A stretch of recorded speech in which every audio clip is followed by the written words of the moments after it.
Hello, അപ്പോൾ exam അടുത്തെത്തിയല്ലേ? ഈ omni directional robots എന്ന ടോപ്പിക്ക് ഒരു തലവേദനയായി തോന്നുന്നുണ്ടോ? ഒരു പേടിയും വേണ്ട. അടുത്ത കുറച്ചു മിനിറ്റിനുള്ളിൽ ഈ വിഷയം നമുക്ക് സിമ്പിളായിട്ട് പഠിച്ചെടുക്കാം. നമുക്കൊരു സിമ്പിൾ ചോദ്യത്തോടെ തുടങ്ങിയാലോ? ഒന്ന് ആലോചിച്ചു നോക്കൂ. ഒരു റോബോട്ടിന് അത് നിൽക്കുന്ന ദിശ മാറ്റാതെ, അതായത് നേരെ നോക്കി നിന്നുകൊണ്ട് തന്നെ എങ്ങനെയാണ് സൈഡിലേക്ക് നീങ്ങാൻ പറ്റുന്നത്? ഈ ഒരു ചോദ്യത്തിന്റെ ഉത്തരമാണ് നമ്മൾ ഇന്ന് കണ്ടുപിടിക്കാൻ പോകുന്നത്. അപ്പോൾ ആ ചോദ്യത്തിന് ഉത്തരം കിട്ടണമെങ്കിൽ നമ്മൾ ആദ്യം എന്താണ് ഒരു ഓംനി റോബോട്ട് എന്ന് മനസ്സിലാക്കണം. അതാണ് ഇതിന്റെ അടിസ്ഥാന ആശയം. സിമ്പിളായിട്ട് പറയാം, ഒരു ഓംനി ഡയറക്ഷണൽ റോബോട്ട് എന്ന് പറഞ്ഞാൽ അത് തിരിയേണ്ട ആവശ്യമില്ലാതെ ഏത് ദിശയിലേക്കും നീങ്ങാൻ കഴിവുള്ള ഒന്നാണ്. അതായത് മുന്നോട്ട് തന്നെ നോക്കി നിന്നുകൊണ്ട് അതിന് ഇടത്തോട്ടോ വലത്തോട്ടോ മുന്നോട്ടോ പിന്നോട്ടോ എന്തിന് ഡയഗണലായിട്ട് പോലും ഈസിയായിട്ട് നീങ്ങാൻ പറ്റും. ഈ ഒരു വ്യത്യാസം മനസ്സിലാക്കാൻ ഈ സ്ലൈഡ് നോക്കിയാൽ മതി. നമ്മളൊക്കെ കാറ് പാരലൽ പാർക്ക് ചെയ്യുന്നത് ഓർത്തു നോക്കൂ. എന്തൊരു കഷ്ടപ്പാടാണല്ലേ! മുന്നോട്ടും പിന്നോട്ടും പലതവണ എടുക്കണം. പക്ഷെ ഒരു ഓംനി റോബോട്ടിന്റെ കാര്യം അങ്ങനെയല്ല. അതിന് നേരെ സൈഡിലേക്കങ്ങ് തിന്നി ആ സ്പോട്ടിലേക്ക് കേറി നിൽക്കാൻ പറ്റും. അതാണ് ആ ചലനത്തിലെ ഏറ്റവും വലിയ വ്യത്യാസം. ശരി, ഇനി നമുക്ക് നേരെ എക്സാമിന് വേണ്ട കാര്യത്തിലേക്ക് വരാം. ഇത് ഉറപ്പായും പഠിച്ചിരിക്കണം കേട്ടോ.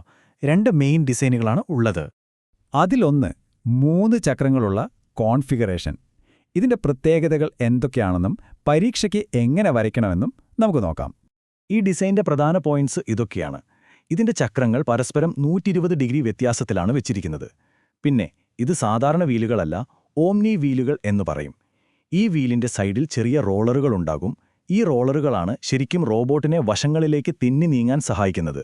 അതുകൊണ്ടുതന്നെ ഇതിന് വളരെ സ്റ്റേബിളായിട്ടുള്ളൊരു മൂവ്മെന്റ് കിട്ടും. ഓക്കെ, അപ്പോൾ അടുത്ത ഡിസൈൻ നോക്കാം. ഇതാണ് 4 ചക്രങ്ങളുള്ള കോൺഫിഗറേഷൻ. ഇതിനെ മെക്കാനം വീൽ കോൺഫിഗറേഷൻ എന്നും വിളിക്കാറുണ്ട്. ഇവിടെ വ്യത്യാസം എന്താണെന്ന് വെച്ചാൽ ചക്രങ്ങൾ ഒരു സ്ക്വയർ പോലെ 90 ഡിഗ്രിയിലാണ് വെച്ചിരിക്കുന്നത്. അപ്പോൾ ഓർക്കാൻ എളുപ്പമല്ലേ? 3 വീലാണെങ്കിൽ 120 ഡിഗ്രി, 4 വീലാണെങ്കിൽ 90 ഡിഗ്രി. സിമ്പിൾ. അപ്പോൾ ഈ ഒരു മാന്ത്രികമായ ചലനത്തിന് പിന്നിലെ രഹസ്യമെന്താണ്? ഇതെങ്ങനെയാണ് ശരിക്കും വർക്ക് ചെയ്യുന്നത്? നമുക്ക് നോക്കാം. ഇതിന്റെ പ്രവർത്തനം നമുക്കൊരു 3 സ്റ്റെപ്പായിട്ട് മനസ്സിലാക്കാം. ഒന്നാമതായി, ഓരോ വീലും സ്വന്തമായി കറങ്ങുന്നു. രണ്ടാമത്, ഓരോ വീലിൽ നിന്നും വരുന്ന ഫോഴ്സ്, അതായത് ശക്തി, ഒന്നിച്ചു ചേരുന്നു. മൂന്നാമതായി, ഈ ഫോഴ്സുകളുടെ കോമ്പിനേഷൻ കാരണം റോബോട്ടിനെ ഏതു ദിശയിലേക്കും നീങ്ങാൻ സാധിക്കുന്നു. ഒരു ഉദാഹരണം പറഞ്ഞാൽ, ഒരു പെട്ടിയുടെ 2 മൂലകളിൽ നിന്ന് 2 പേർ ഒരേ സമയം തള്ളുമ്പോൾ അതൊരു പ്രത്യേക ദിശയിലേക്ക് നീങ്ങില്ലേ? അതുപോലെ തന്നെയാണിതും. ഈ സ്ലൈഡിൽ കാണുന്ന ഈ ഒരു സെന്റൻസ് ഇത് കാണാതെ പഠിച്ചോളൂ. ഫുൾ മാർക്ക് കിട്ടാൻ ഇത് എക്സാമിന് എഴുതണം. ചക്രങ്ങളുടെ വേഗതയുടെ വെക്ടർ സംയോജനത്തിലൂടെയാണ് ചലനം സാധ്യമാകുന്നത്. സിമ്പിളായി പറഞ്ഞാൽ, ഓരോ വീലും കൊടുക്കുന്ന ഫോഴ്സുകൾ ഒരുമിച്ച് ചേർക്കുമ്പോൾ കിട്ടുന്ന ഒരു റിസൾട്ടാണ് ഈ ചലനം. നമ്മൾ നേരത്തെ പറഞ്ഞ പെട്ടി തൊള്ളുന്ന ഉദാഹരണം ഓർത്താൽ മതി. ഓക്കെ, തിയറിയൊക്കെ നമ്മൾ പഠിച്ചു. ഇനി ഇത് റിയൽ ലൈഫിൽ എങ്ങനെയുണ്ട്? ഇതിന്റെ ഗുണങ്ങളും ദോഷങ്ങളും പിന്നെ എവിടേക്കാണ് ഉപയോഗിക്കുന്നത് എന്നൊക്കെ നോക്കാം. ഇതിന്റെ ഏറ്റവും വലിയ അഡ്വാൻറ്റേജ് എന്ന് പറയുന്നത് അതിന് കിട്ടുന്ന ചലന സ്വാതന്ത്ര്യമാണ്, അതായത് ഹൈ മന്യൂവറബിലിറ്റി. പക്ഷേ 2 പ്രശ്നങ്ങളുണ്ട്. ഒന്ന്, ഇതുണ്ടാക്കാൻ നല്ല കോസ്റ്റാണ്. 2, ഇത് കൺട്രോൾ ചെയ്യാനുള്ള സിസ്റ്റം കുറച്ച് കോംപ്ലക്സ് ആണ്. അപ്പോൾ പിന്നെ എന്തിനാ ഇത്രയും കോസ്റ്റ്ലി ആയിട്ടുള്ള ഈ റോബോട്ട്? കാരണം ചില സ്ഥലങ്ങളിൽ ഇത് കൂടിയേ തീരൂ. പ്രത്യേകിച്ച് ഇടുങ്ങിയ സ്ഥലങ്ങളിൽ എളുപ്പത്തിൽ സഞ്ചരിക്കേണ്ടി വരുന്ന വെയർഹൗസുകൾ, ആശുപത്രികൾ, പിന്നെ സർവീസ് റോബോട്ടുകൾ എന്നിവയിലൊക്കെ ഇത് വളരെ ഉപകാരപ്രദമാണ്. ശരി, അപ്പോൾ നമ്മൾ ഇത്രയും നേരം പഠിച്ചതെല്ലാം ഒറ്റയടിക്ക് ഓർത്തെടുക്കാൻ ഒരു ചീറ്റ് ഷീറ്റ് പോലെ നോക്കിയാലോ? എക്സാമിന്റെ തലേദിവസം ഇതൊന്ന് നോക്കിയാൽ മതി, എല്ലാം ഓർമ്മ വരും. നമുക്ക് ആ പ്രധാനപ്പെട്ട പോയിന്റ്സ് ഒന്നുകൂടെ പറയാം. ഒന്നാമത്തെ പോയിന്റ്, ഇത് തിരിയാതെ തന്നെ ഏത് ഡയറക്ഷനിലേക്കും പോകും. പിന്നെ 2 ടൈപ്പുണ്ട്.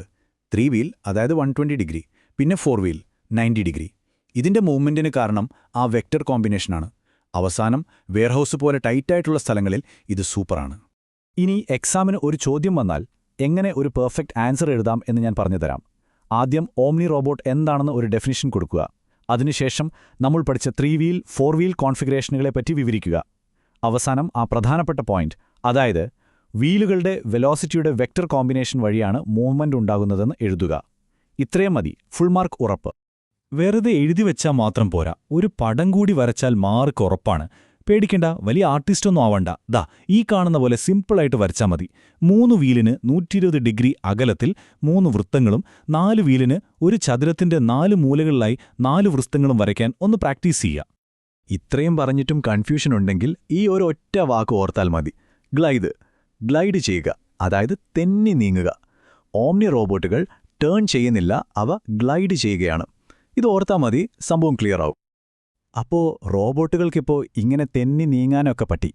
ഇനി മെക്കാനിക്കൽ മൂവ്മെന്റിൽ വരാൻ പോകുന്ന അടുത്ത വലിയ സംഭവം എന്തായിരിക്കും? ഒന്ന് ആലോചിച്ച് നോക്കൂ. എന്തായാലും നിങ്ങളുടെ പരീക്ഷയ്ക്ക് എല്ലാവിധ ആശംസകളും. നന്നായി എഴുതുക.